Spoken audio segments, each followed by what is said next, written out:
Good morning. Hopefully you can see and hear me okay. My name's Richard Bates. I'm the Sales Director for EBS, and we pride ourselves on being your experienced technology partner. So thanks ever so much for joining our webinar today. For those of you that don't know us, my name's, as I said, Richard Bates, and EBS have been established for over 40 years. We've just celebrated our 44th birthday. We're a long-standing Sage partner, having spent 30 years reselling Sage 50 and 200 products into various forms. And we're also a Microsoft partner and an IT managed services provider, which includes our own EBS cloud offering, which is hosting for Sage 50 and Sage 200. So today we're going to show you the latest version of Cim50 Manufacturing and the new graphical scheduler that's included within that. Before I pass you over to Martin from Cim Services, I'm just going to quickly let you know about a bit of housekeeping. So we are going to record this session. It will be made available afterwards on our YouTube page, and we'll email it a link out. Obviously, if you want to share that with any colleagues, you're more than welcome to. We will be taking questions at the end of the session, so feel free to pop them into the chat or unmute yourself. Feel free to turn your cameras off during the webinar. Yeah, hopefully it will be useful and thought-provoking. So Martin, if you're ready, I'll pass over to yourself and let you start the session. Thank you, Richard. Good morning, everybody, and welcome to the webinar. I'll just quickly turn off my camera so it gives us a little bit more real estate, and run through the slides. So I've just got a few slides just to run through, just to set the scene for what we're going to be looking at today and introduce you to the Cim50 manufacturing solution here. So a little bit of agenda, who are Cim, a little bit of a timeline, an overview of Cim50, why would you consider Cim50? Then we'll drop into a demo, maybe drop out then into commercials, talk about future development, because we have got a roadmap and we're always looking to continually develop and improve the Cim50 solution, and then maybe talk about next step and if there's any questions at the end. So who is Cim Software then? So we are an award-winning Sage Tech partner. A little bit of a mouthful, but we've been around since the mid-90s as a Sage partner and developer, and we've implemented over 350 Sage 50 and Sage 200 sites, predominantly in manufacturing.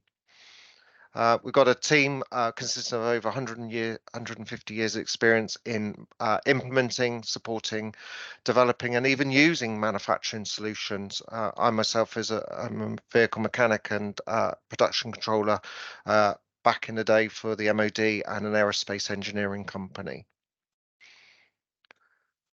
So a bit of a timeline for the Cim50 manufacturing solution. So it was a initial product planning and the concept was developed back in 2015.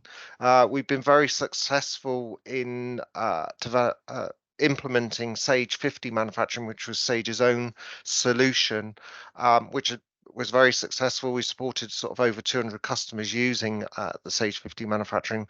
So we took it upon ourselves to take that to the next step. We completed the coding work in 2017. We released that to beta sites in May of that year. And following a successful beta testing period, we released the software in 2017. Okay, and all three of those beta sites are still using the software today and are available as case studies on our website.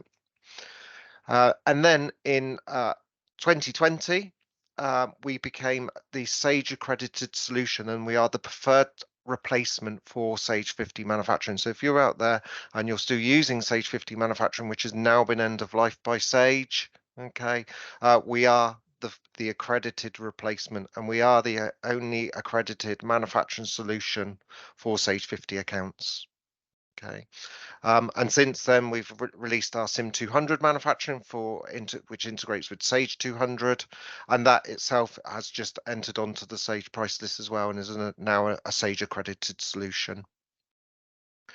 So an overview of Cim50 then. It is fully integrated with Sage 50 Accounts Professional. It's scalable, it's modular, Okay, so there's 7 modules in the portfolio of Cim50 Manufacturing, which allows you to phase a project. So you could start with stock control, bills and materials, moving on to sort of a works orders if you needed to get control of work in progress, that sort of thing, and then be moving into the graphical scheduler to deal with to visualize your production and deal with conflicts across resources. Okay. We now have Cim50 in around 500 sites. I might just tipped over this week as it happens, which amounts to about 2,500 users using our software on a day-to-day basis. Okay. As I said, it's made up of 7 modules. So we've got the stock control, which uses elements of the Sage 50 accounts products, but we take that a step further, introducing things like traceability, okay, streamlined processing with being able to receive and dispatch goods within Cim50 with extra functionality like being able to amend a receipt, amend a delivery, combine deliveries, those sorts of things onto one delivery note.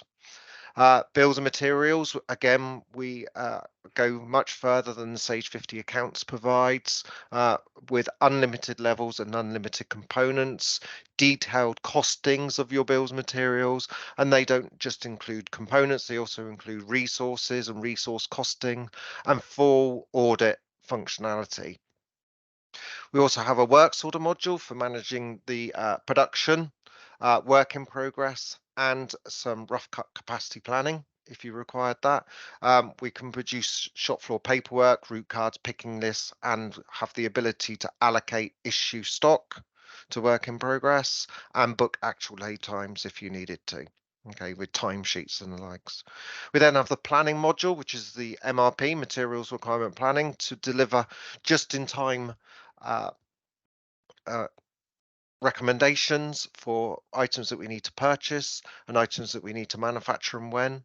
Okay, all based on settings that you predefine, like lead times, reorder quantities, reorder levels, all of that good stuff, so that the system can then come up with recommendations for you to action to generate purchase orders back into Sage 50 and works orders back into Cim50. We then drop down to the lower line there. We've got quotations. If you wanted to, if you were a business that did one-off manufacture and you needed to create quotations for maybe bills materials on the fly, non-stock items, that sort of thing. If then the customer comes back to you and says, yes, they want to go ahead, we could turn that quotation into a sales order. We could turn it into a works order. We could turn it into a bill of material. Okay, turn it into stock items, whichever suits your business. Okay, because we can have works orders for non-stock items if we want to, so we're not clogging up the stock record if you're that sort of type of environment. We then have the shop floor data capture, so any stock movements, so goods receipts, dispatches, issues to works orders, stock takes can all be done using a barcode scanner. And then the cherry on top of the cake is our latest module, which came out in October of this year, just over a month ago, is our graphical scheduler, which allows you to visualize and control the production, okay, and drag and drop that to overcome conflicts and overloads so that you are in control. And that's fully integrated with the works order processing module within the Cim50. Okay, as I say, this is all fully integrated with Sage 50 Accounts Professional. So what are we trying to achieve with the Cim50 manufacturing? Okay, on-time deliveries. Can we meet our customers' due date? That's always a good one. We want to make sure that we meet those deadlines. Costings. Do we really know what our products cost? So from a bill of materials, we expect it to cost X. The works order, it costs Y. Where were the variances? The Cim50 solution can help with that. Raw material stock, component stock. Do we have enough? Do we have too much? If we don't have enough, it could hold up production, which impacts the on-time deliveries. And it's always those very simple items, maybe fasteners and packaging which can catch us out. Buy-in, when do we buy? What's the best delivery? What's the best price? So if we feed that information into the system with multiple suppliers, lead times, reorder quantities, that sort of thing, then the system can raise recommendations based on that data. Do we know what to make, when to make it? Do we have the resources? Can we make it on time? Are there conflicts? And it's all about end-to-end control, so keeping control of the whole operation, essentially within one system. Okay, Cim50 does run in its own window, but essentially they are fully integrated and act as one system. Okay, between Sage 50 and Cim50. So why Cim50 then? It has got a Sage 50 look and feel. We can import data from spreadsheets, so that can be set up and defaulted to a particular format to get that imported, and that can be dealt with as part of the implementation. And we can also import directly from Sage 50 Manufacturing. So if you are a customer that's using Sage 50 Manufacturing, you need that replacing. There is a one-click migrate tool to take all of your data across from Sage 50 Manufacturing.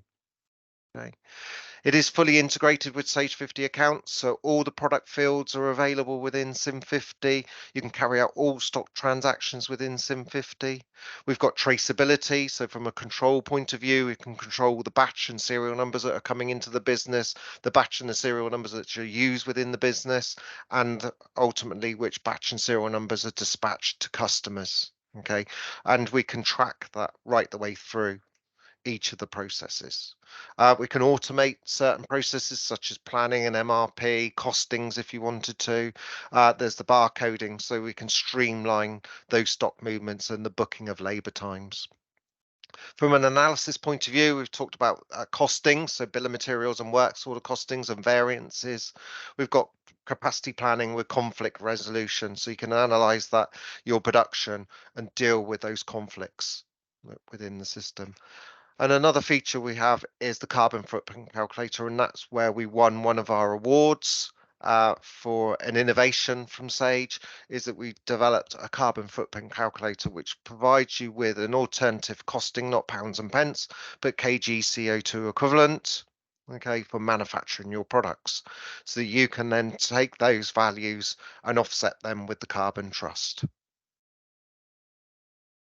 So what are the benefits of the Cim50 manufacturing solution? There's no duplication of data entry. Okay, so we're only doing things once. And if it's only being done once, there's less chance of errors. One entry performs several functions. So for example, our additional functionality around goods receipt, okay, is not just as simple as receiving a purchase order. What we can also do is we can record batch and serial number information. We can print labels. We might want to optionally book an item into quarantine. We might want to see what job on the shop floor the goods are required for, all within that goods receive function. So we're not having to think, right, I've now received the goods, what works order needs that? Is this item traceable? Do I need to record the information? The system has that functionality built into it at the relevant areas and touch points within the software. You're always using live data, so no batch updating. It is fully integrated, so no export import routines. Okay, it's all live between Sage 50 and Cim50. Because it's all in one place, essentially, calculations can be performed quickly and easily. And for all intents and purposes, it is a single software solution for your accounts and manufacturing. So the shop floor and the back office functionality, all within essentially one system. Okay, so what we're going to do is then drop into a demo. I'll take you through a sort of a quick overview of the software. And as you say, if you do want to look at this in more depth, then please reach out to the EBS team and we can get that arranged.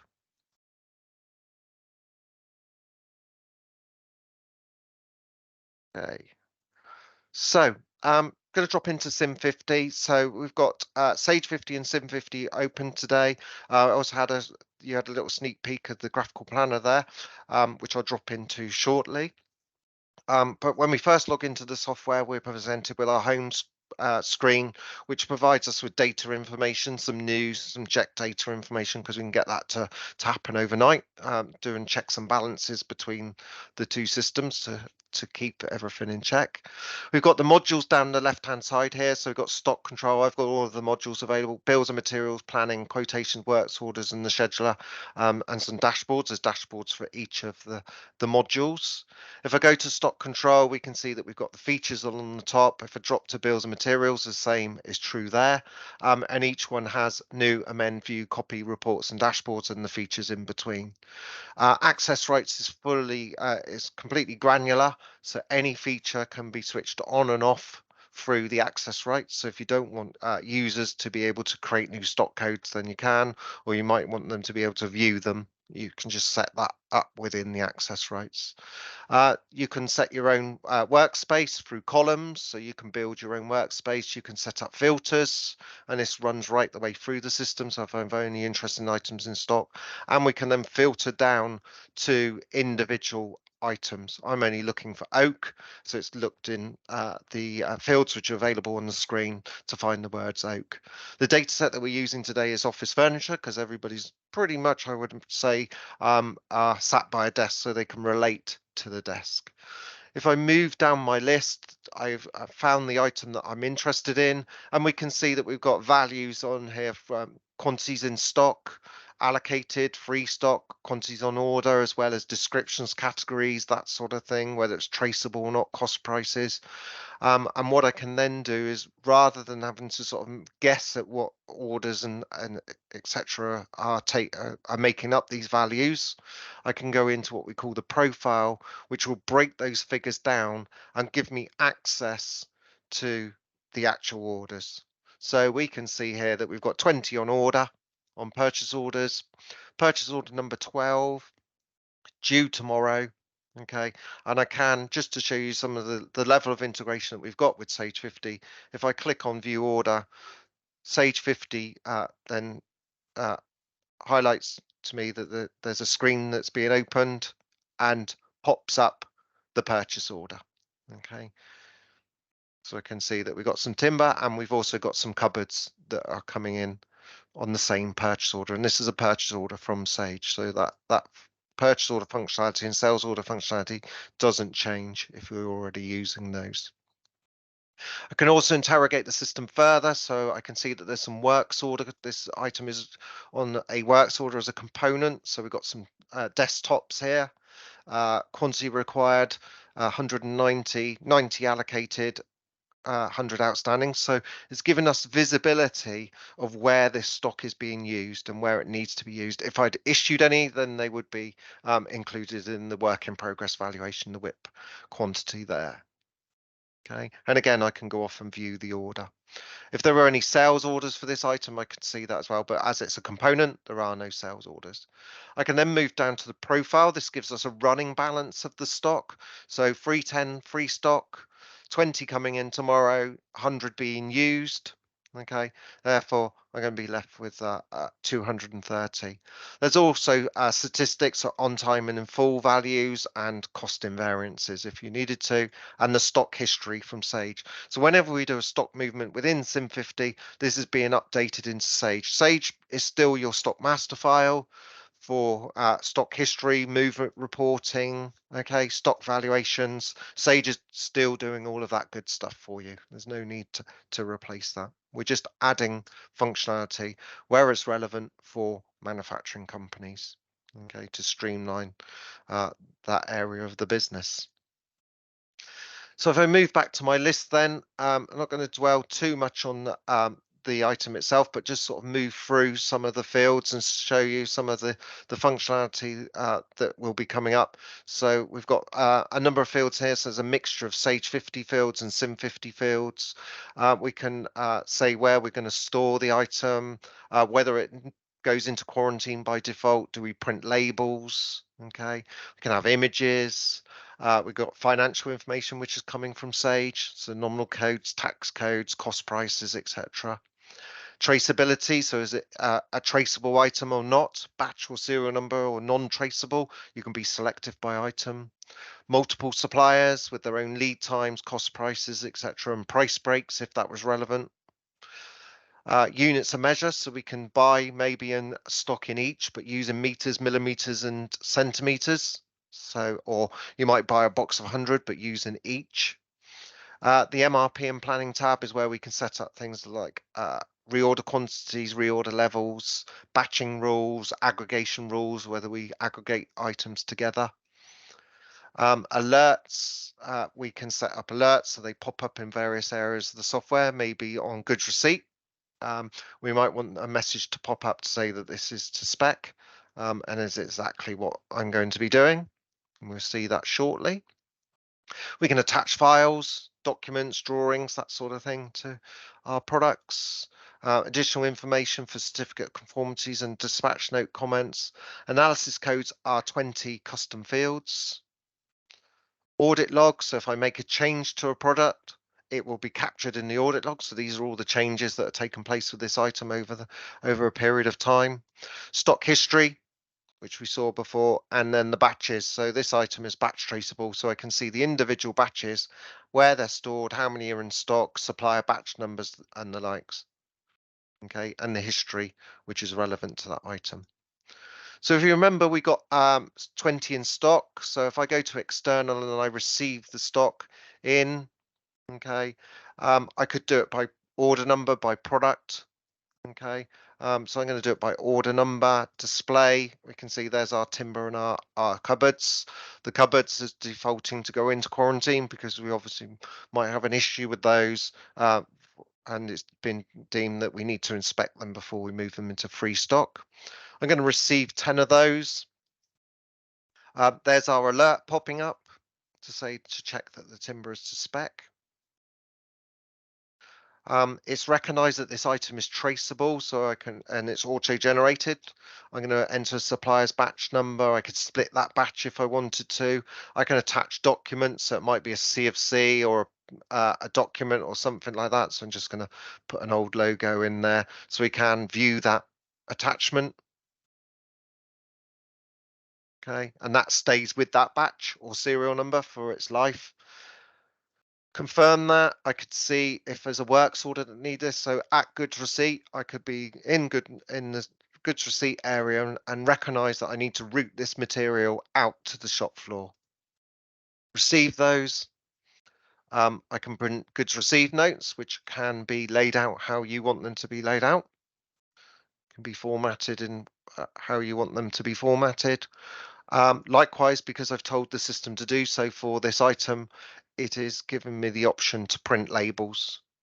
Okay, and this document, you can see, or this label's got the barcode on it, okay, which will be used with our shop floor data capture module. So if I wanted to dispatch this item or issue it to a works order or do a stock take on that, I've got that barcode which identifies that batch and that stock item. Okay, and then I've got another setting. There are a number of parameters within the system to get the system to behave in the way that you want it to work for you and your business. I've got it set up so it's asking me, do I want to allocate the stock to the works order that it knows that these materials are for, and I'm going to cancel out that. I will show you that feature when we get to works orders. Okay, it's also important just to mention that we can, if we want to, reverse or amend a receipt. So it's a bit like an undo button. Somebody's made a little bit of a mistake on the goods receipt. You can reverse that receipt as long as stock hasn't been used. Okay, so just have a look at some of the other functionality which has happened there. So I booked that item into stock. Okay, it might be that we look for that most recent batch. So that was that oak there, which timber oak there.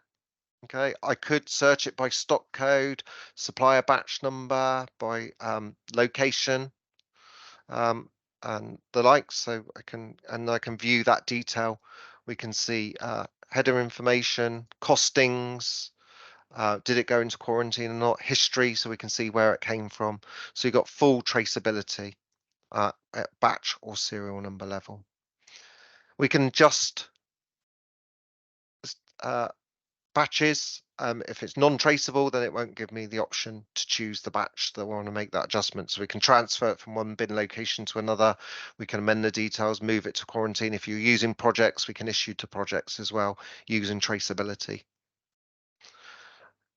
We've also got a quarantine area. So if I did choose to book an item into quarantine on the goods receipt, I've got the ability then to inspect it, mark the item as passed, items as rejected, and if I want to, I can produce an inspection report and a returns note if I wanted to.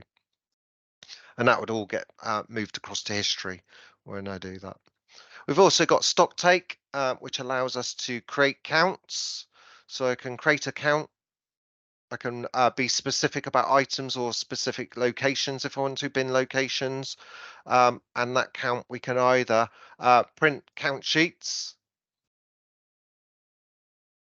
So you can give that out to operators to go around and start to fill those count sheets in, or we can export that to Excel if we wanted to. So you could be going around filling in an Excel spreadsheet.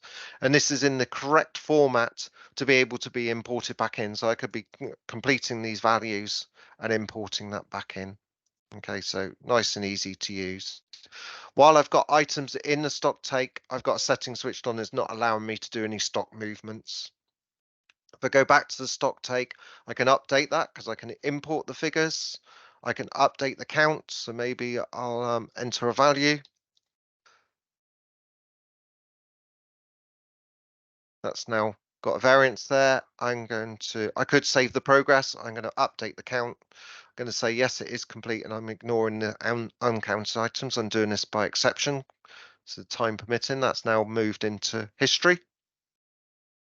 And I now, if I just clear that, that has been updated live.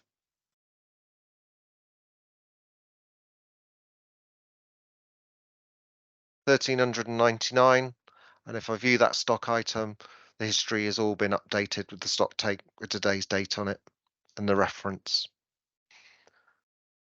Reports, we've got traceability reports, and I'll come back to dashboards. Okay, bills and materials. So within bills and materials, so moving on to the next module in the line, we've got our list of items that we manufacture. So this could be finished items and sub-assemblies. We can also deal with phantoms if that's works for you as a business. We don't stock a phantom, we just use it to sort of kit the components with the higher level bill of material. If I go into this oak desk, we can see that we've got header information. So we've got manufacturing instructions, which can be rich text. So you can make it bold and colored. We can mark items, bills and materials as locked or in progress. So you can't raise works orders, or there's only certain people that can amend locked bills and materials. We've got a product, an image there. We can do kits as well. So you can kit it as you dispatch it. So you don't have to have a works order. Moving to components, as we said, we've got unlimited components, unlimited levels for our bills and materials, so we can drill down through the sub-assemblies if we want to. So I'm in the sub-assembly. We can also see that in a tree view if we wanted to, so I can explode my bill of material out in a nice, convenient tree view from the top down or from the bottom up. So if I go to apply, we can see where it's used. It's a bit like an indented where used through the levels of the bill of material. If I go back to my bill of material, we've not only got components, but we've also got operations, so the processes which need to be carried out with times, setup times, labor costings, okay, machine costings, tooling costings, instructions, so I can tell the operator what they need to do, and others. So we've got overlaps and piecework. We can also deal with subcontract processing as well. So if you send an item out to be processed externally. Documents, so drawings and attachments separate to the stock item. This is relevant to the bill of material. Costing, so we can cost the bill of material. So I've costed that bill of material now based on the values I've entered. So we've got values across the materials, labor, so the different cost headings, and a kg CO2 equivalent for manufacturing this item for our carbon footprint calculator. I can also break those costs down into individual components and individual operations. We've got analysis, so 20 custom fields, just like the stock item, but different, and then an audit log, so we can see what changes we've made to that bill of material. So bill of materials, we've also got the ability to copy them. So you've got a red one, make a blue one, copy it, make a change. We can trial kit our bills of materials or multiple bills of materials, and it will tell us where we've got any shortages. We can action to raise purchase orders and works orders for shortages, a little bit like a mini MRP, but not taking into account the full picture. But it's a good step for somebody who's starting in on the journey with Cim50. We can also build and reverse build in here. So if you didn't want to take works orders start where you can start there. And under the reports, we've got things like where use reports and dented parts lists. Moving into planning. So what we've got on the planning side of things is that we can read the demand from the various demand modules. So take into account sales order demands from our customers, make to stock, because you may want to enter some values and make some items because we know best, or we might receive a forecast from our customer and we want to feed that into our planning. Stock levels, reorder levels and works orders are also taken into consideration.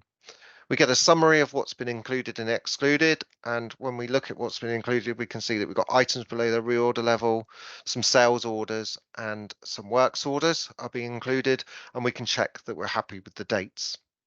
If we're happy with that list, we can then move across to the MRP and run MRP.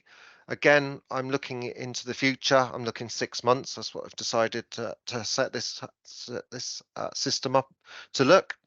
I'm looking at all replenishments. I'm looking at all target items. So might be specific, want to look at specific stock items or specific sales orders, specific customer, but I'm going to look at all items. And it goes off and starts to carry out its its calculations, providing me with a recommendation list of items that I need to manufacture, items that I need to purchase, with dates for when the demand is. So when do we need these items for? The order date, so when should I be placing the order? The receipt date, when can I expect them in? That's all calculated based on lead times of purchase items and from the run times that you've set up on bills of materials. It also details the parent tag. So why do we need these items? And we can see here that sales order number 7 needs these 3 items, and there's some items that we need to manufacture and some that we need to purchase. And as you can see, there's some locks, and I hope you can probably understand from the bill of material that we need these locks for the drawer set, and the drawer set goes into the desk. So even on the component at the lowest level, it's telling us that we need these for this sales order number 7. If it's required for multiple sales orders because they fall within the same sort of aggregation, so falling within the same day or week that we've set up within the system, we can see that these legs are needed for sales order number 7 and 16. We can fully amend any of these recommendations. You remain in control as a user. Okay, but if we're happy to proceed, then what we can do is we can look at to action these recommendations. So if I action this recommendation, I'm just going to do it for the one recommendation at this time. I could look at other items and look at different quantities. That's now given us a purchase order reference. And if I move to Sage, didn't need to have Sage open, but I just got it for convenience. There is our purchase order. Don't have to have it coming across as an order. That's a setting. So 100 of these for the 21st of November. You can print, email, or whatever, however you want to get that to your supplier. Likewise, on the manufacturing side of things, I want to raise a works order for the oak desk here. You can do things like combining and splitting from this list. As I say, you remain in control. We now have a works order. If I move to the works order module, we can see that we've got our works order, which we can produce shop floor paperwork up to 6 documents, and just choosing to print the 3 at this time. So we've got a label that I've chose to print. We've got a picking list for the stores to go and pick the components, and a barcode if you're using our shop floor data capture module. And we've got a route card to provide to the shop people on the shop floor, the operators on the shop floor, detailing the works order, quantity, dates, sales order that it's being made for, drawing information that we entered against the bill of material. So all of this data that we're entering into the system is passed through the system and used in multiple areas. Okay. And then we've got the individual operations with what we need to do, areas to record times, and if you're using our shop floor data capture module, you can scan the barcode to book labor times. So a works order, from a stock point of view, we can trial kit them and we can see if we got any shortages. No, we've not got any shortages. I can proceed. I can allocate stocks. I can reserve stock for that works order, or I can issue stock. So if I go straight to issue, okay, so I can bypass it. Because these items are traceable, it's asking me to confirm the batches. If there were any non-traceable items in there, it wouldn't be asking me to confirm the batches. It would just go straight through on a first in, first out basis. That is now issued and will now appear on our work in progress valuation report, which we can provide to the accountants.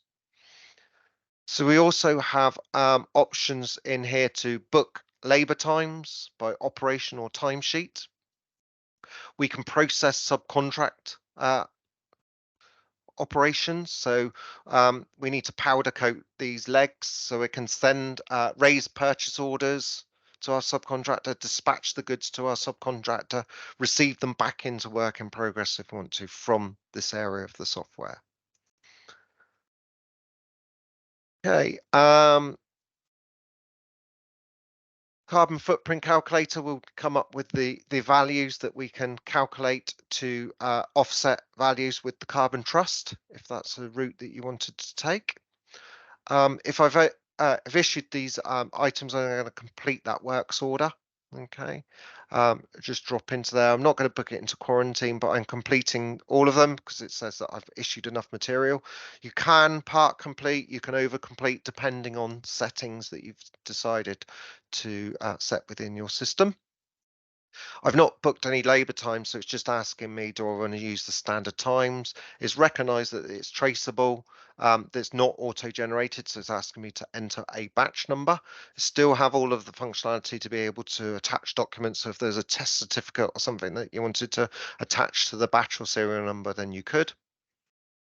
There's our label, because I've told it to print a label. And that works order is now complete and the item is in stock, which will allow me to dispatch it to the customer. Okay. Some of the peripheral modules that just sort of go back to, so we've got our quotations module, which allows us to build items on the fly. So this is like a mixed wood desk. I might not have a stock code for this, but what I've been doing is I've been building a bill of material on the fly. Okay, so this could have items in there that don't exist, and that is the case. It's a non-stock item, so this maple leg. Okay, I've not got it as a stock item, so you can cost out that offline bill of material, produce a quotation, and if the customer comes back to you, can then turn this into stock item, turn it into a bill of material, raise a sales order, raise works orders if we needed to. Okay, it's coming up with the prices based on markup percentages, etc. Okay, what I also wanted to do is take you into the scheduler. Okay, so what the scheduler is doing is giving us a visualization of the production, okay, across the works orders, okay, broken down by operations, okay, across our resources, and these resources could be machine or labor or both, okay. We've got pertinent information such as due dates, the sales order, these are required, the status of the works order. Okay, we've got some color coding in here. So we've got these orange ones, or these burnt orange ones here, are overdue works orders. Okay, the red is that we've got some conflicts. Blue is it's a subcontract operation. Okay, green is happy. Okay, so what I can then start to do is I can start to drag and drop these around, okay, to overcome the issues that I may have with that. So that job is now going to finish on time. Okay. Now what I might want to do, and I can see that we've got some problems with these resources, and we can see it by the color coding, is overcome some of these conflicts. So what I might want to do is that I've got a group of saws here, okay, which I can't move a saw job onto a drill, but what I can do is I can move it down onto the individual saws. Okay, start to move that around. We can see that the drills have got still got a bit of an issue. So if I start to move those around, I can start to move it from one drill to the other. It may be that we've got resources which can deal with multiple operations at the same time, and that's the case with this finishing area.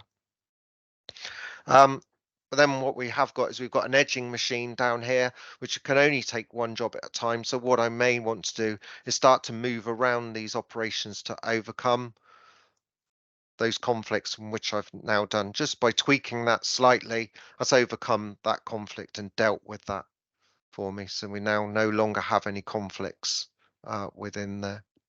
Okay. What we can also do is we can link jobs together. So we've got a sub-assembly which needs to be completed before a finished item. So what I can do is if I try to move that finished item operation prior to the subassembly, it would just forcing me back to the end date of the subassembly. So I can start to move these back across to hopefully overcome the fact that they're going to be late. So that's now overcome that for me. Okay, what I can then do is I can push that data back to Cim50, updating the works orders with the revised end dates. Okay, it would update the operations start end dates. Okay, so it would update the work to list for me. Okay, so we're fully interacting between the two systems because it is fully integrated. So that takes care of the conflicts and the capacity planning side of things. Just one final thing that we need to do is dispatch that desk that we made. So what I can do is I can create a delivery note within Cim50. So for those of you who remember, we had sales order number 6. We were making those items for. I'm going to dispatch 37 of them. I can then choose the batch number that I want to issue because or dispatch against the sales order. So as we made that batch or that works order for this sales order, I'm going to choose that one. I could go on a first in first out basis if I want to. I can dispatch if I want to. So now we've got that dispatch note. I can amend that dispatch note, so I can add further items to that for the same sales order, for the same delivery address, same customer for the same delivery address if I wanted to. I can amend the quantities. I can amend the batches. So if the one batch went instead of the other, I can amend all of that detail. I can print picking lists for somebody to go and pick those items. So you can issue that to the shop floor or the warehouse, I should say. And then once we know that those goods are ready to go, we can produce a delivery note with packing information, which is completely optional. So I can say it's in 5 packages, it's 100 kilos, there's a courier, and this will be updated onto the delivery note and onto the sales order. Print the delivery note, which can be laid out exactly how you want it to be. So with the batch details on there, dispatch delivery note details, quantities, etc. Remaining quantities as it was the full 37. That's now, those goods are now gone. I can then update that to invoice. I can combine multiple delivery notes onto one invoice for the same customer if I wanted to. So some consolidated billing. And if I go into Sage, we can see the sales order number 6 has been dispatched complete. And if I go to the invoices area, we now have an invoice within Sage, which details the sales order number, the delivery note, and quantities. That's been fully updated because it's a fully integrated solution. Okay. Just drop back to Cim50, and because we've been doing a few things throughout the system, I'm just going to refresh the dashboard data. because it goes off and interrogates data across Cim50 and Sage at the same time. And if I drop into the dashboards, we can get some additional information, which just isn't available across the Sage and the Cim50 solution. Unless you're in the dashboard. So these are our dashboards that are based on our customer feedback. So stock valuation by product categories, best performing suppliers, worst performing suppliers, age stock valuation. So we've got some stock which is aging there. Last movement dates, which you can sort and filter. Sell by dates, bills and materials. So we've got any giving us some information about costings, where they may be over and under. Works orders, we can see overdue works orders, which we haven't got any at the moment. Our work in progress valuation broken down, and the planning module, so we can see, you know, which is our most the supplier that we need to spend the most with. A breakdown of recommendations by purchase and manufacturer recommendations. Okay, so I'm just going to come back then to the slides just to finish off. So on the commercial side of things, Cim50 is offered on a subscription basis, which includes the software, support and updates. And there is, just a reminder, 7 modules available.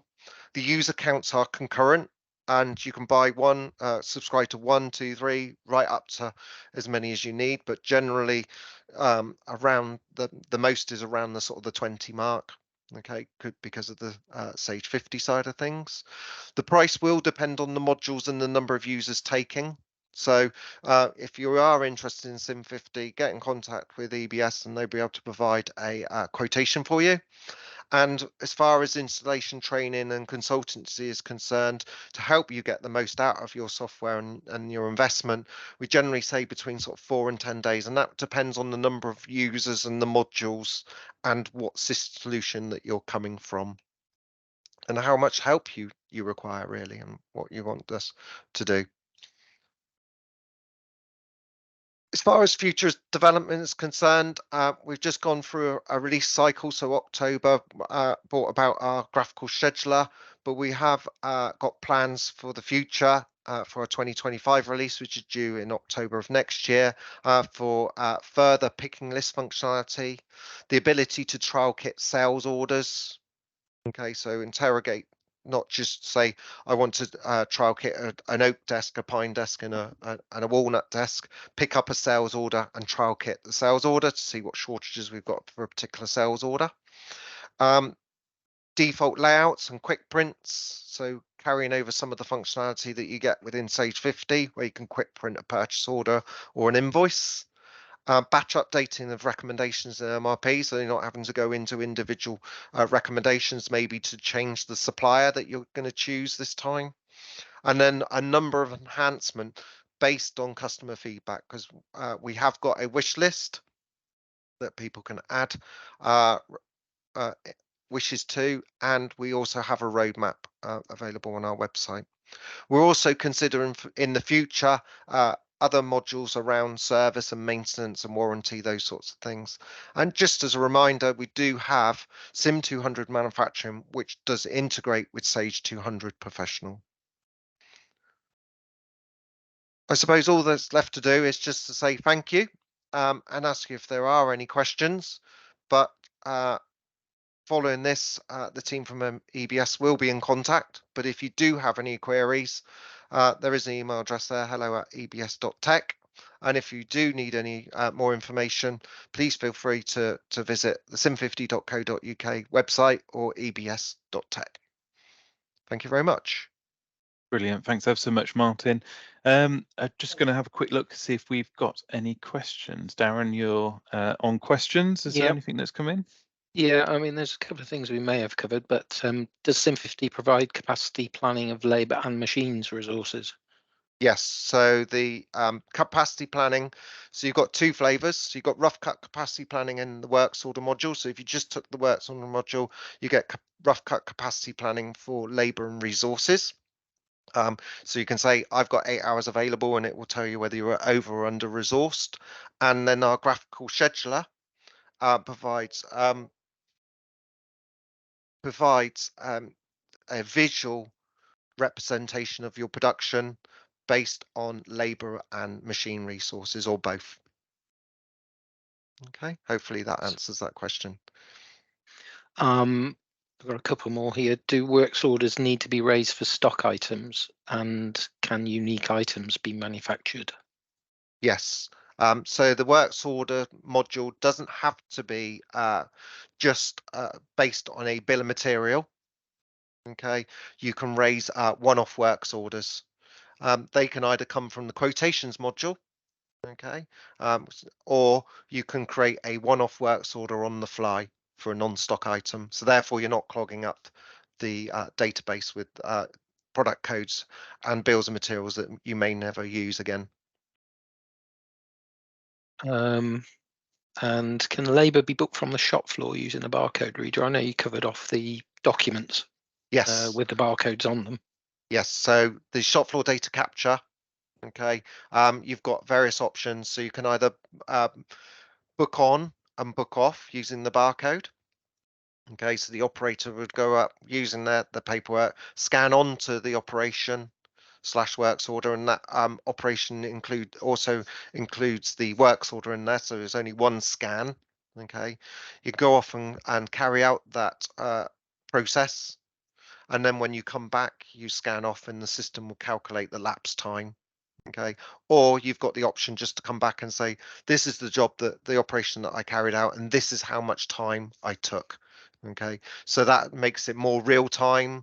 We're not waiting for timesheets to come back to the office, maybe to be inputted into the system. So you get real time costings of actual labor and machine times. I've got one more, which is just about platforms. What will Cim50 run on, basically? Okay, so yeah, so it needs a Windows platform in the same way that Sage 50 Accounts does. Okay, but that of course can either be on-premise or it could be cloud hosted. So you have a cloud server, maybe with a remote desktop or virtual desktops running the software, and that would give you access from anywhere that you've got an internet connection. Okay, and we do provide system requirements on our website. Okay. Brilliant stuff. Is that all the questions, Darren? Or have you, yeah, that's all of the questions. Yeah. Brilliant Okay. stuff. So yeah, I was going to say, just to add to that, Martin. Yeah, so EBS provide our own cloud offering. We also obviously work with the big ones out there like Azure. We've got our own offering, so we're happy to pick up on that side of things with our knowledge around infrastructure and hardware, and obviously make sure that we're meeting those recommended requirements. thank you. Yeah. And what I was just going to say was, if anybody wants to expand on any of those questions and look at some of those features in more detail, then I'd be happy to maybe arrange a demo via EBS and get that looked at for you. Brilliant stuff. Really appreciate it. Thanks ever so much, Martin. That was a fantastic overview. Like I say, this will be posted onto our YouTube channel. So if you want to watch it again or share it with colleagues, you're more than welcome to. But yeah, any questions, feel free to obviously reach out to us here at EBS, and we'll have more webinars for you soon, which will be listed on our website. So, thank you. You're welcome. Cheers, Martin.